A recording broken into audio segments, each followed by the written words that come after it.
Continuamos y desde el pasado heroico entramos al presente terrible de la política dominicana. Y qué bueno que podemos hablar con el señor director del Observatorio Político Dominicano sobre eso, sobre la política dominicana, el momentum político que nos acompaña. Don Natanael Concepción con nosotros, bienvenido. Gracias, Pablo. Gracias. Nelson, por esta amable invitación de compartir con ustedes y su teleaudiencia. Bueno, Natanael, el menú es tan amplio que yo voy a comenzar con una general. Las contradicciones y lagunas muy evidentes entre las leyes de partido y del régimen electoral, incluyendo lo del arrastre que ha provocado tanta confusión entre los mismos autores de la pieza. Sí, sin duda que hay incongruencia entre la ley de partidos y la ley de régimen electoral. Incongruencia algunas difíciles de salvar. Por ejemplo, ese del arrastre genera un gran problema porque cuando uno lee el artículo 92 parece ser que la ley manda a la Junta a emitir boletas separadas, pero cuando uno lee el artículo 104 y ve la referencia que se hace a la ley del voto preferencial, parece ser que la ley manda que se mantenga la modalidad de arrastre. Entonces, ¿cómo la Junta puede mantener el arrastre si imprime boletas separadas para el nivel de senador y diputado? Desde el punto de vista práctico, la Junta se va a ver en la obligación de pronunciarse sobre una contradicción muy aguda de la ley, generando eso muy previsiblemente recursos judiciales, porque en la audiencia pública que hizo la Junta se notó que una gran parte de los partidos está en contra y que un partido tan importante como el PLD está a favor junto con otros aliados. O sea que ahí hay una situación bastante compleja para la Junta y para el sistema de partidos también. Natanael Concepción, desde el punto de vista de la institucionalidad democrática, de la salud, de la política dominicana,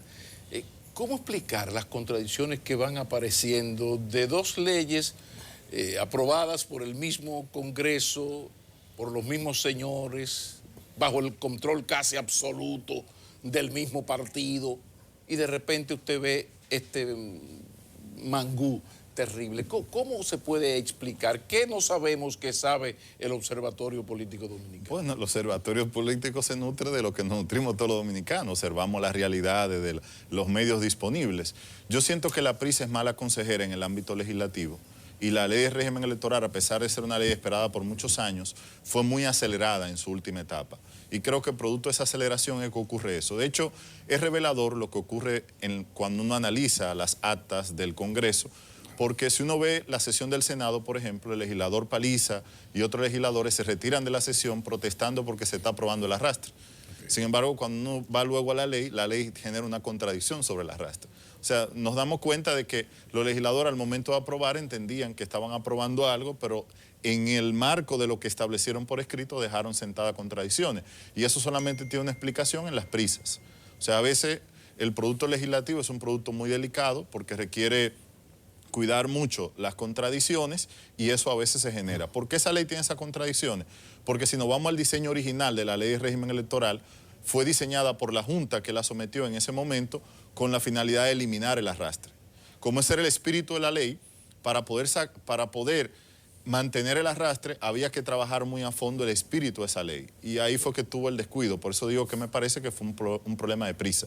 Porque la ley tenía una orientación, al cambiar la orientación a la ley, había que tener un cuidado de manera integral en ese texto. ¿Y qué viene ahora? Porque el problema está ahí, es un problema serio porque ya mencionaba la posibilidad de entonces acudir a altas cortes. Ya estamos prácticamente en mayo, o sea, la cosa, el tiempo va pasando. Sí, eso va a generar un trastorno en el sistema. Claramente lo primero que tiene que hacer la Junta es pronunciarse con rapidez, porque hasta que haya una decisión judicial en contrario, lo que establezca la Junta es lo que se va a mantener. Entonces, lo primero que hace falta es que la Junta se pronuncie. Lo segundo que hace falta es la actitud de los partidos frente a eso. Yo creo que esta situación también amerita de cierto diálogo entre los actores políticos para buscar una salida que sea práctica, porque si se van por el plano jurisdiccional, van a someter este pleito que puede sobrepasar incluso el horizonte temporal de octubre, muy previsiblemente, porque estaríamos hablando de que el recurso oportuno sería ante el Tribunal Superior Administrativo, de acuerdo a la jurisprudencia del Tribunal Superior Electoral, porque sería del Tribunal Constitucional, perdón, porque sería recurrir un acto de la Junta, en principio una decisión de la Junta, y luego eso podría pasar hasta el Tribunal Constitucional. Ese tránsito nos puede someter a que todavía en la fecha de las elecciones hayan recursos pendientes contra esa decisión. Bueno, mencionas el diálogo, ese es uno de los posibles bajaderos, pero una característica del actual momento es su indefinición. Sí. A casi un año de las elecciones nacionales y congresuales, a 10 meses de las municipales, no hay nada claro. y además hay muchas confusiones y muchas lagunas. ¿Qué observa el observatorio en esta coyuntura? ¿Qué está viendo? Mire, nosotros justamente a partir del día de mañana podemos circular un registro de encuesta, el tercer boletín. Nosotros desde mayo del 2017 hemos estado registrando todas las encuestas electorales que han salido en los medios de comunicación. No importa cuál sea la encuesta, si salió en un medio de comunicación, la registramos.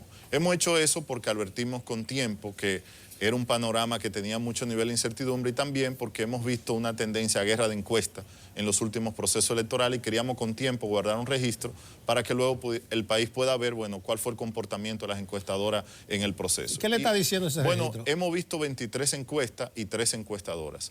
Básicamente el registro muestra que hay dos temas fundamentalmente, ¿no? El registro muestra que en el caso del PRM, Luis Abinader va consolidando un posicionamiento, por lo menos en esas encuestas. Aparecen David Collado en algún momento, Hipólito Mejía, como contendores de Luis en ese propósito. En el caso del PLD hay dos tipos de encuestas. Hay las encuestas que no miden al presidente Medina por el impedimento y hay unas pocas que lo han medido por el impedimento. Básicamente, el expresidente Fernández pues también muestra una consolidación en el caso del PLD. Ahora, en el panorama político en general, el tema de la reelección presidencial o la posible reforma constitucional mantiene sobre el ambiente un grado de tensión y de incertidumbre, un grado de tensión institucional y partidaria. Institucional digo porque parte de los debates que han habido en el país tienen que ver con eso, incluso los recientes, y en el plano partidario, pues claramente en el PLD se advierte una tensión y un riesgo de fractura producto también de la definición de ese tema. Es decir que en el escenario político falta por definir ese elemento tan importante que al afectar muchos de los aspectos del país, porque el PLD tiene mayoría en el Congreso, tiene mayoría en los ayuntamientos y dirige el Ejecutivo, eso hace que lo que ocurra alrededor de la decisión de la candidatura del PLD afecte en gran parte el funcionamiento del país. ¿Qué se puede hacer en un país con la cultura del no perder, la cultura política del no perder? Aquí usted pierde 100-4 y usted se atreve frente a una cámara y un periodista a decir que le hicieron fraude.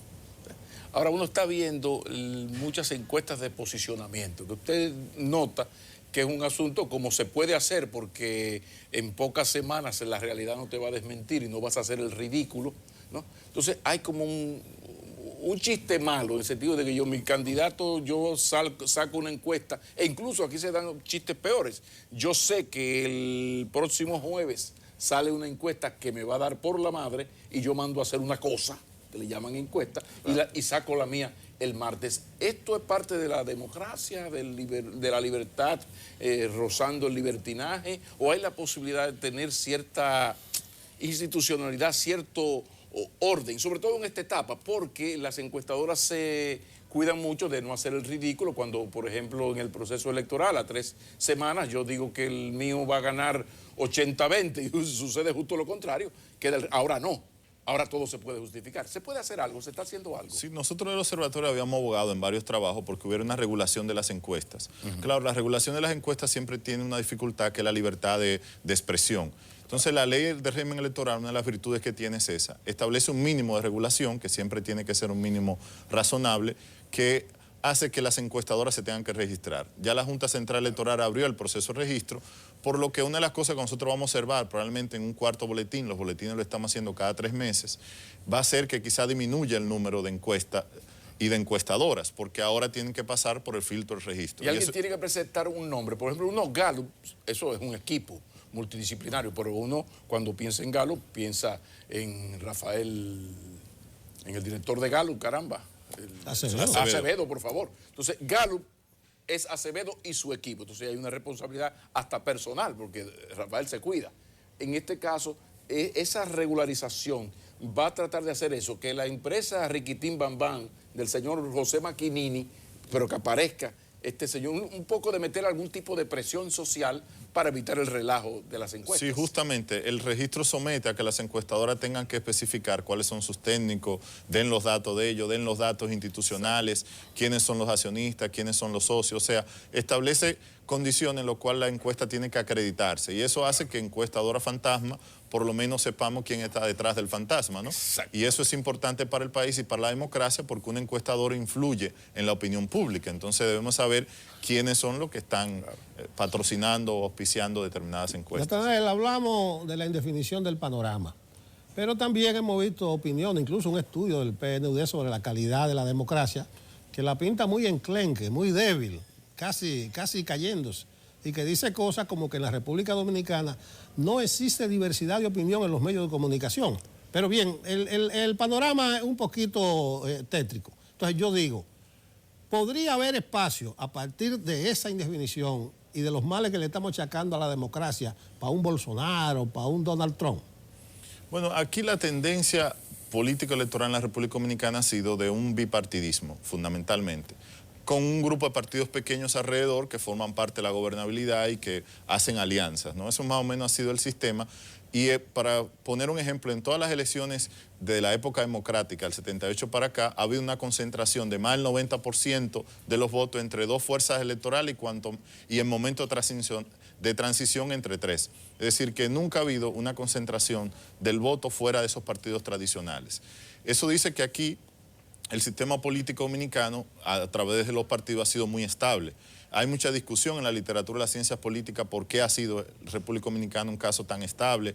República Dominicana hay que recordar que tuvo a Balaguer, tuvo a Peña, tuvo a Bosch, que lo tuvo en un momento en el que América Latina no contaba con tres líderes tan fuertes dentro de un sistema democrático. Mayormente la realidad latinoamericana era otra. Los países donde ha habido un quiebre del sistema de partidos se caracterizan por lo siguiente. Ha habido una crisis económica grave, que ha afectado o ha traído una recomposición en el sistema, y esa crisis económica ha traído evidentemente una crisis en el liderazgo político. La crisis más reciente que tuvimos aquí fue en el 2003 y la solución a esa crisis vino del mismo sistema de partidos tradicionales. Es decir, que no aparenta haber ese debilitamiento. Luego, la abstención en el país es de apenas un 30%. Lo que te dice que en las elecciones participa un 70% del electorado. Esos son números envidiables. En democracia tan desarrollada como Estados Unidos hay apenas un 40% de participación. Ahora, ¿qué es lo que se viene indicando?